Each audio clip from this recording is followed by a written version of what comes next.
Hey, Hello, everybody. welcome to Heed Our Advice. Yeah, that's Is that what the we name? named it. Yeah, we It's did. been a minute. It's been a while. So good to see you all again, even though we can't really see you. If you're there, thanks for being there. A lot of time has passed. We actually didn't do this for a couple of weeks for a couple of reasons. One of which was I was growing a very long and uncontrolled mullet, and the world. Clearly, I don't care about my hair. I am getting it cut on Monday, I think. So Oh, good. excited. Yeah, the world did not need to see the mullet. So now that I've gotten my Kentucky waterfall taken care of, we are back. But before we get into the topic for the day, wanted real quick to remind everybody of the upcoming YPeace Summit. It is an experience, a virtual experience put on by the Chattanooga Area Chamber of Commerce. First ever. The Chattanooga Area Chamber of Commerce and the Young Professionals of Chattanooga.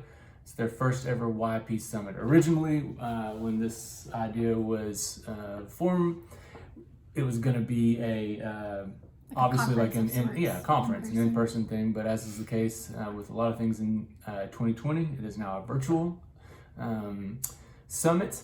And the good thing about that is that anybody, anywhere, is able to attend now. Yeah. So we are going on at 11:15. The title of our panel discussion is How to Know You're Ready to Start Your Own Business. It's something that we get asked a lot, and we have a lot of friends out there and a lot of people that we run into who say, what's it like to run your own business, and how do I know if I'm ready? What does it take? What does it look like? What should I be getting ready for? And so I'll be moderating a panel of 3 area entrepreneurs who I admire and respect quite a bit.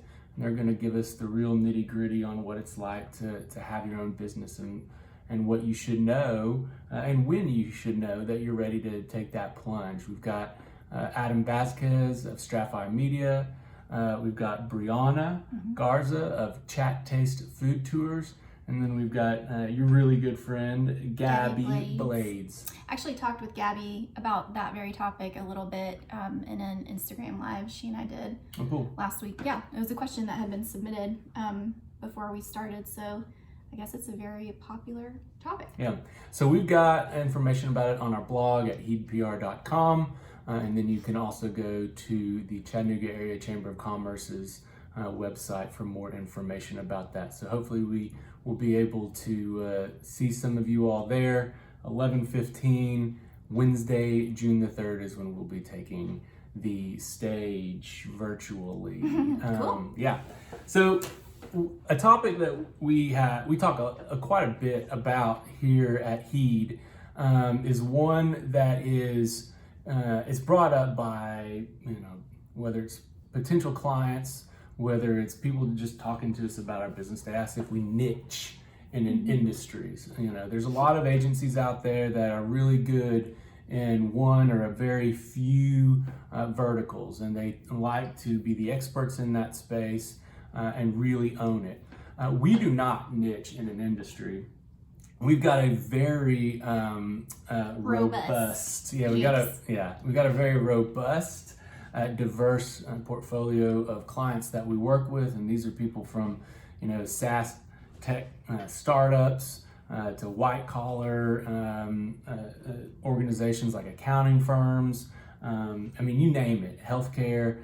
So we don't really niche in an industry at all, but we do talk a lot with people about similarities that kind of like run through our client base, Or that make an excellent engagement. We talk a lot about that too, like what similar qualities. Like what works, Yeah. like what are some common successful themes, and one of them that we've noticed when we're looking at our client list, it's that a lot of our clients exist as what we refer to as due diligence businesses.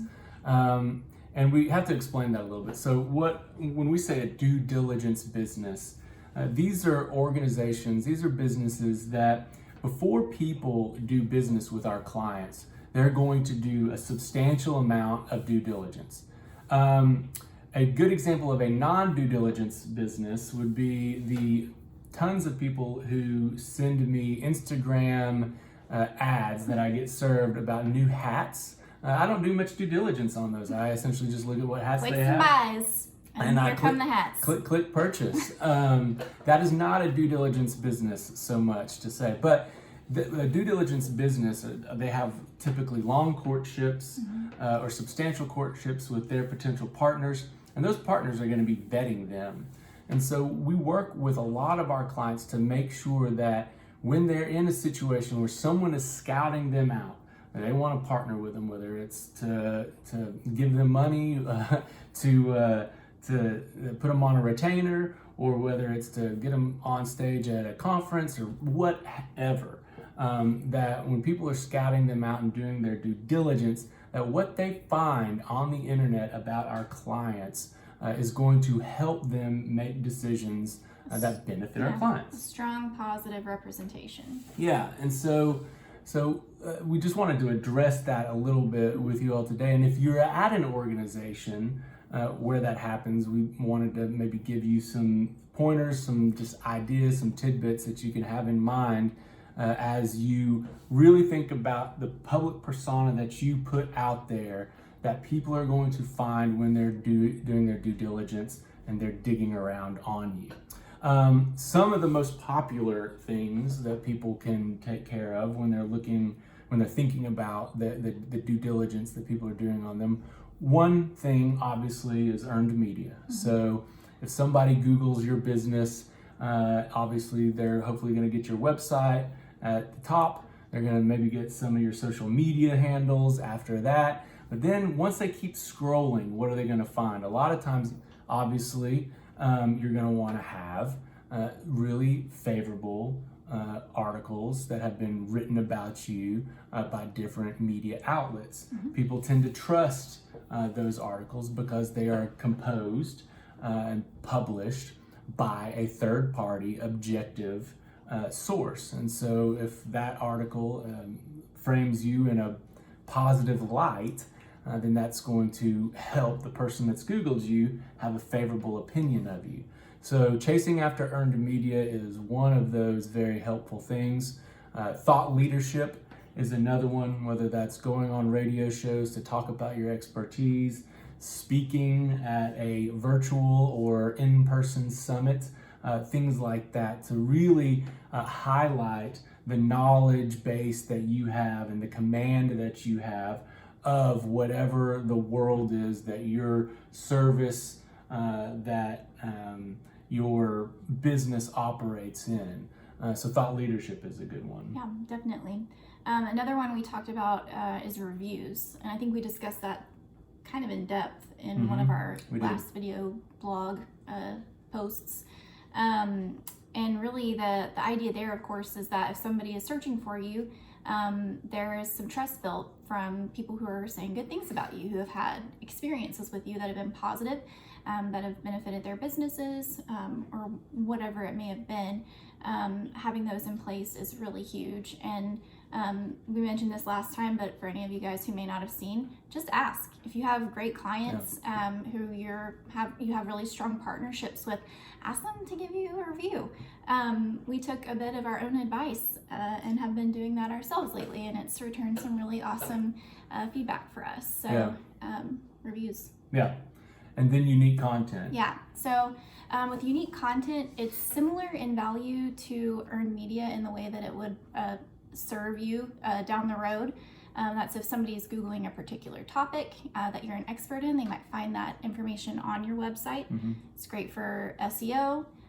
It also can support your sales process. We just got off the phone with a client earlier today who was able to send a piece of content that we had worked on with them after a conversation they'd had about a particular topic to kind of support what they were discussing with the prospect, and it helped them see not only were they discussing this particular thing, but they have an actual piece of information that they had worked on to support the entire concept, which Yeah. is great. Yeah, unique content is going to be, it's a gold mine that's overlooked by a lot of organizations. Yeah, it helps with the SEO, and it can be utilized by your team in very different ways that help the organization advance in the direction you want. Yeah. So the clients that we were talking with, they essentially used it as a follow-up in a sales conversation that they had with a potential client.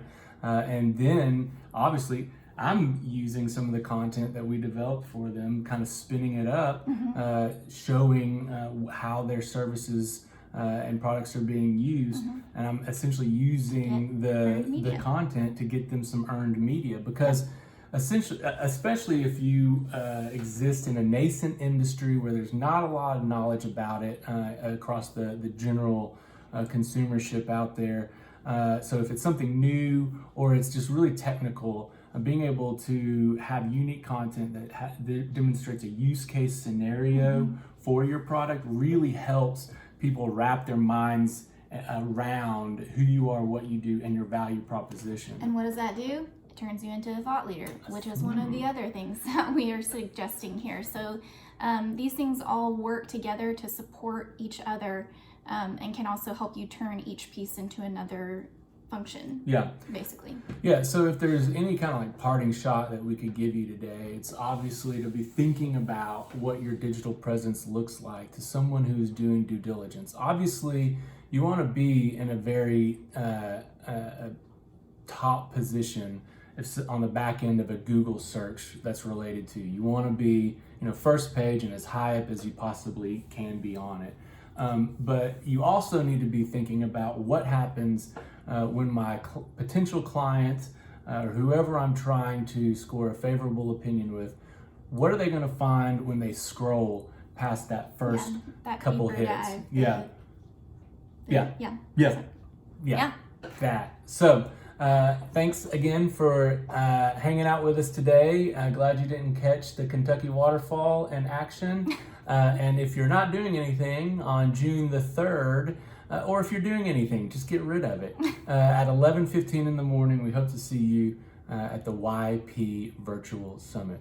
Hope you have a great weekend. Bye.